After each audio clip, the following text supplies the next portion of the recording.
Well, welcome. I'm Phillips. I'm a winemaker here in Santa Barbara. Been in the industry for about 35 years.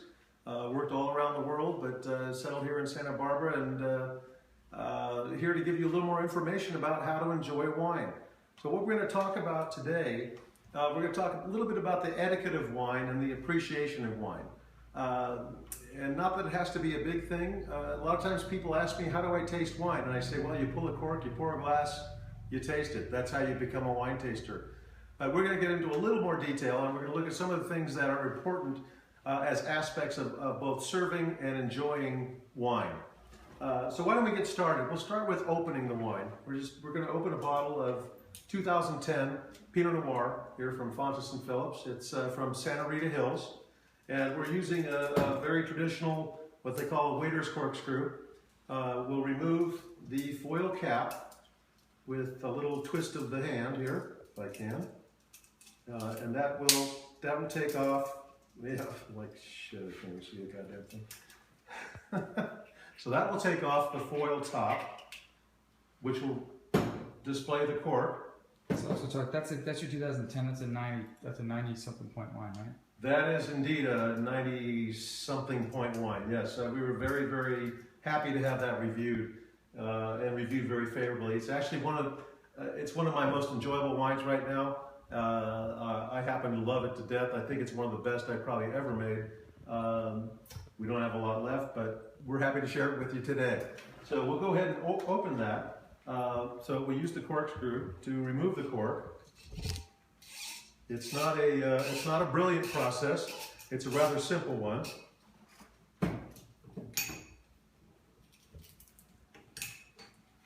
And voila.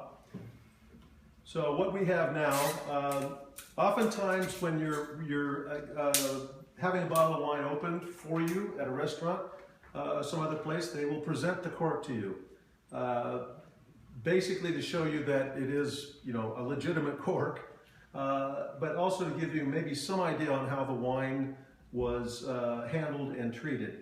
So there's no reason to necessarily sniff the cork or really even do anything with it. But I don't know if you can quite see here, but you can take a look, and the cork has been about halfway intruded by wine. So it has still half of an unintruded cork to keep that bottle fresh and vibrant. So that would probably be one of the only things that you might necessarily get from taking a look at the cork when it's presented to you. You don't need to bite it, you don't need to smell it. You could just look at it and set it down. And then you do want to, as we've talked about in previous videos, you do want to address the wine when it's served to you. So generally speaking, what will happen is you'll get a small amount poured for you. And what you want to do, you want to take the glass by the stem. And that's always important, not necessarily just for the tasting and the evaluation. It's important for the overall enjoyment of the wine. If you take the wine by the cup, you're warming up the wine with your hand. Now remember, your hand is almost 100 degrees. The wine is probably 55. So you don't want to warm your wine up to 100 degrees. So hold it by the stem. And what you want to do for that first evaluation is you want to give it a little swirl, and what that does is that creates the molecules in the wine to come out, and they become vaporized, and that will get them out into the contents of the glass, and you'll be able to smell them. So you give it a little swirl, and you might have to practice at this a little bit before be a couple of times you might spill it on your white shirt, but just give it a little simple swirl, and then just give it a nice sniff. And this indeed smells very, very nice. So there's no problems with the wine. It's lovely. At this point, what you can do is you can either ask the person who's serving you the wine, or if you are the server, you can decide, do I want to decant it? And that's an option. You don't have to do that with every wine, but decantation is an important process in wine. It aerates wine. It gives it an immediate vibrancy. That little bit of air that you get by decanting makes the wine very, very effusive. It really lets out the aromas and the characteristics. It's often done on older wines that have sediment. The reason we're not decanting here is this is a younger wine. This is 2010. It hasn't had time to produce sediment. It's very clean, it's very fresh, it's very vibrant. I could decant it. If I had my decanter with me, I probably would. I don't have it here, but for the purposes of you understanding, decantation really does help open up wines. It's not necessary in particular for whites. It's very beneficial for reds. So keep that in mind, especially with older wines. It's a great way to make sure that you're getting a very clean wine and a very vibrant wine. So let's go ahead and pour a little bit out so we can have a little taste of this. You guys want to jump in here and have a little? Yeah, I do. Yeah, let's get you a little taste of this. Okay. There's do that without pouring it on you. So again, we give it a little swirl. Don't be too vigorous about it. Just a little bit is all you need just to get it stirred around, get those molecules vaporizing. Give it a smell. See what it smells like. Now you're going to smell in this particular wine. You're going to smell a lot of cherries. You're going to smell a lot of berry. You're going to smell a lot of earth. It's very typical of Pinot Noir from this region of Santa Barbara and Santa Rita Hills. So also make sure you take a look at the color.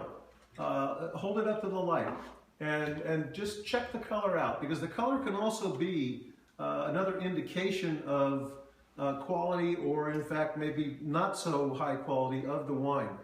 In a red wine, you want it to have a very clear red hue. You don't want it to be brickish brown. You want to be able to see that red or purple character. You want it to be clear. You want to be able to basically see through the wine. And that goes through with white wines as well as reds. Ideally, again, if you've had an older wine, you want to hope that it doesn't have sediment in the glass, so you're looking for that. And that's a good evaluation and a good indicator. It's not an all-in addressment of the quality, but it does give you some indication. So check the color, check the clarity, and then give it the swirl and give it a good sniff, and then enjoy a little bit of a taste. Now, when you take the taste of the wine in, what you want to do is you want to draw a little air through, if you can imagine, like instead of blowing up a balloon, uninflating it, and basically pulling air through the wine across your tongue. So what you want to do is you want to get the flavor and the essence of the wine all over your tongue. If you know from your old biology class, you know the taste buds on your tongue are all over. And salt, sweet, bitter, sour are in all different places, as are the other receptors that you get when you enjoy different aspects of wine. So you want to have that coat your tongue. You want to be able to feel it in the front, where you're going to get the acid. You want to feel it in the back, where you're going to get what we call the aftertaste. That's going to be that characteristic that remains on your tongue after you've swallowed the wine. And then you want to get what we call the mid palate, which is the texture and the weight of the wine. So let's give it a little try, and give it a little swirl, and cheers.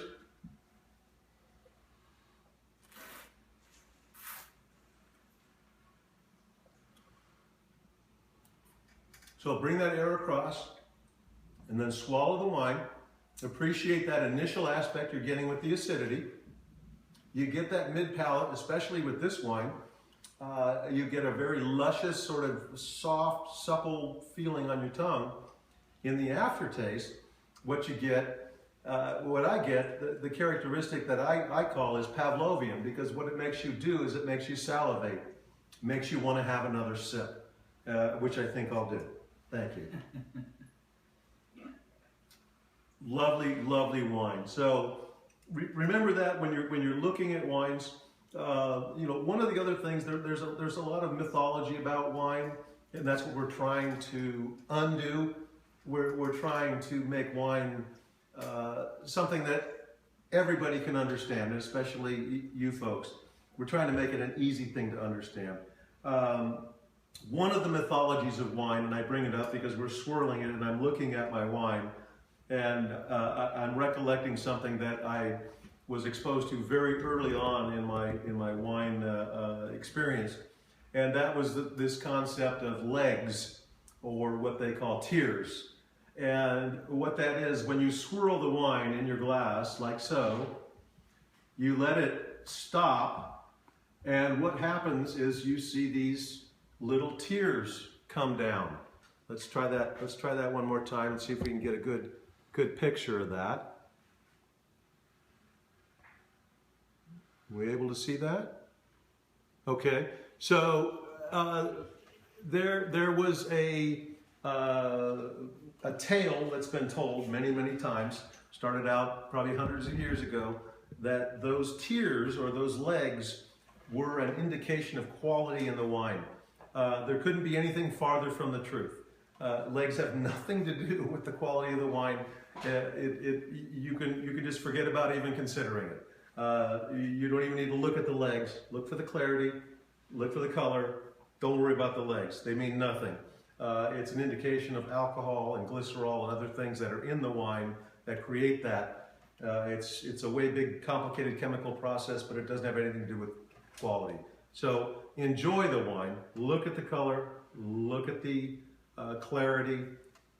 Get the aroma. Give it the swirl. Get the aroma. Give it the taste. Give a little air through there. Swallow. Enjoy. And that's how you'll be a better taster. And I encourage you to come to our website, and if you've got any questions or any information that you think I've left out, please contact us. I'll be happy to get back to you, and we'll see you on the next video.